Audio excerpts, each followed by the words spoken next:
D&D is great. D&D like sparked the creativity in me again, which was awesome. I haven't cried yet, especially for an actor who doesn't, like, you don't have to wait for yourself to get booked in a show or have a role or something. You can just play D&D and get into character. Give us an intro. Who are you? Oh. Hi, I'm Richard Barlow, and I am the DM over at Venture Vault. I started playing D&D when Cora, who plays Oleda, she invited me to join the group that she DMs, and at the time, I honestly thought D&D wasn't for me. I didn't think I'd be really into it. Honestly, I was like, I'm not that nerdy. I have nerd qualities, sure, but not D&D nerdy. I honestly didn't really know much about it. So when she asked me, I started kind of like looking at podcasts and different videos and stuff like that, and it didn't take me long to realize I'm like, oh no, this is totally something I would be into. So then I created a character, went and played and joined the table that the rest of our Venture Vault crew are a part of, and kind of loved it instantly and became like pretty obsessed immediately. And I've been playing it ever since, and I feel it has helped me kind of spark that creativity in me again that I think I had kind of lost for a while.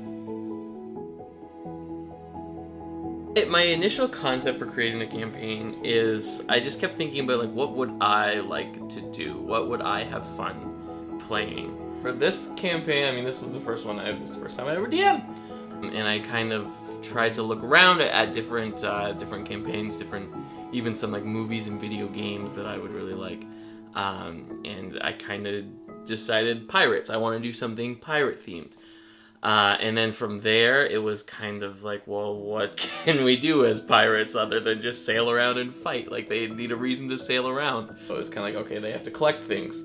Well, why do they have to collect them at these different islands? What are these different, what do they represent? And then that's how, like, collecting things became a part, and, like, why are all these things separated, and what do they do? And so it just kind of, from pirates and why would they need to go from island to island, kind of started shaping the story, grew from there. And I don't want to say too much about the story because we're not through it yet. Creating an NPC. So originally, creating an NPC was really like just who's interesting and who, you know, like when the gang all went to Port Victor and everyone they met there, it was kind of like who would make sense in this town and who would just kind of feel like they belong. And then from there, NPCs just kind of, there were a couple NPCs that just kind of came up. Like William was really the only planned one that I was like, he's going to join their crew. He's going to be part of the crew. And then Thomas came around, and I fully expected him to die because he was an enemy. And then they captured him, and he became part of the crew. And then, so from there, creating NPCs has been like, okay, they're probably going to make this person a part of their crew.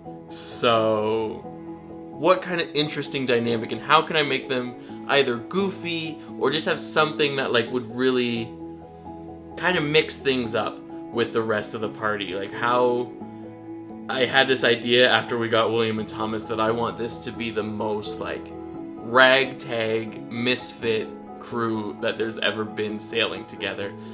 So now when creating NPCs, it's really like who would be interesting to also join their adventure.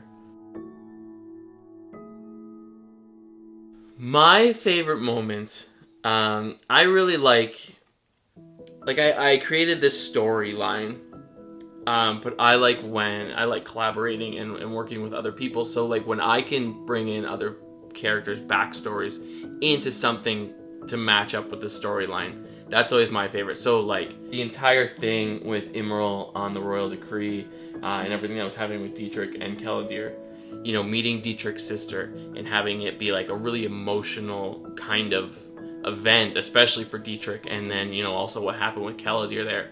I really like when it's more about the characters and the emotional moments with them more than just some linear story of like, this is the adventure, when all of a sudden I can get those emotional beats in that people give me with their backstories. Now, like, obviously I like telling the story, but stories aren't worth investing in if they don't have those emotional beats. So the more I can bring in characters' stories or like other characters from players' past, and have that be integrated into my story, I always really prefer that, and really find things are heightened and the stakes are heightened when that kind of thing happens. So I'd say my favorite moment has been like the fight with Imral and all the emotional beats with Dietrich, and then in that fight when Keldir got zapped away. That would be my favorite session so far.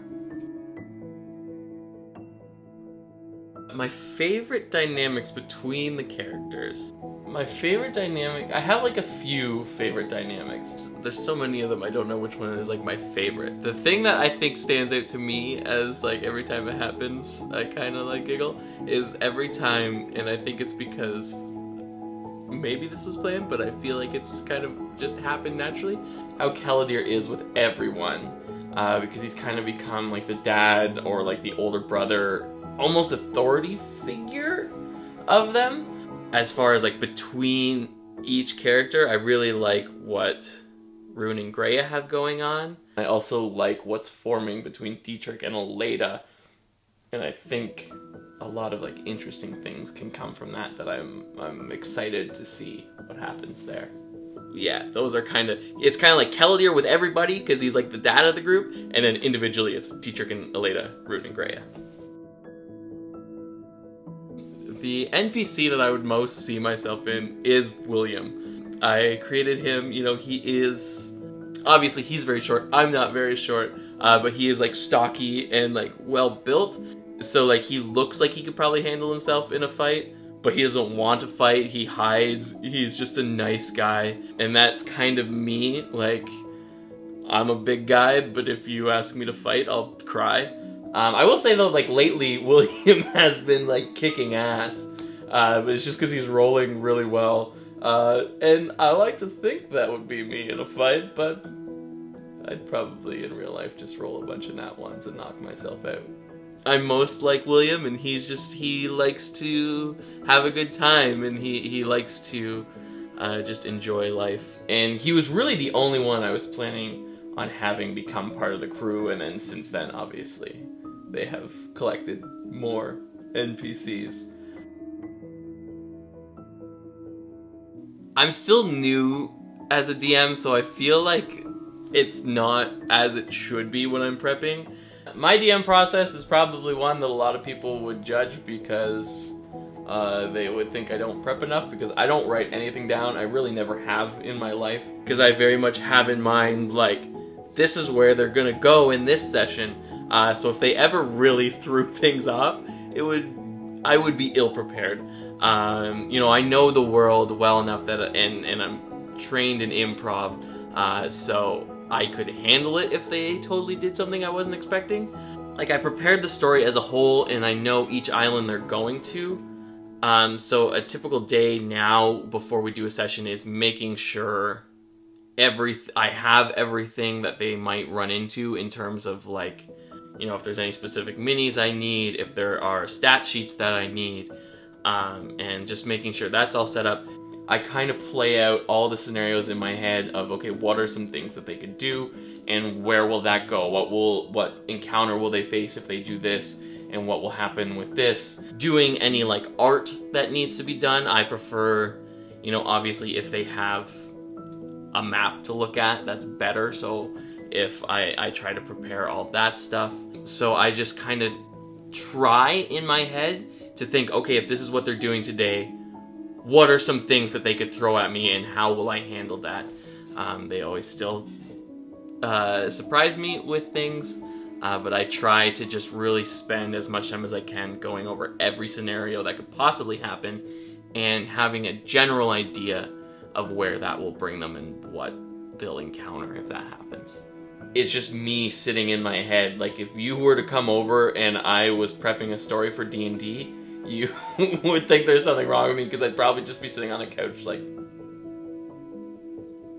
Venture Vault wants you to play D&D. Deep. He went That for was the it. deep We're cut. gonna go down together. The snobs. I'm crying now. Listen, you've never sounded more like Mickey Mouse in your life when you said, I'm Richard. How dare you? Oh boy. The next session, I'm gonna be like, and you stumble on a sword, but the sword looks like a key. Teacher gets a keyblade. And then roll for perception. I got a 16. Okay, from behind you, you hear. Is this still on? Yeah. D&D propaganda. D&D. We want you to enlist in Venture Vault. Wow, we're losing all of our followers after we post. Man, focus, This guys. big talk after I'm like, I'm not nerdy.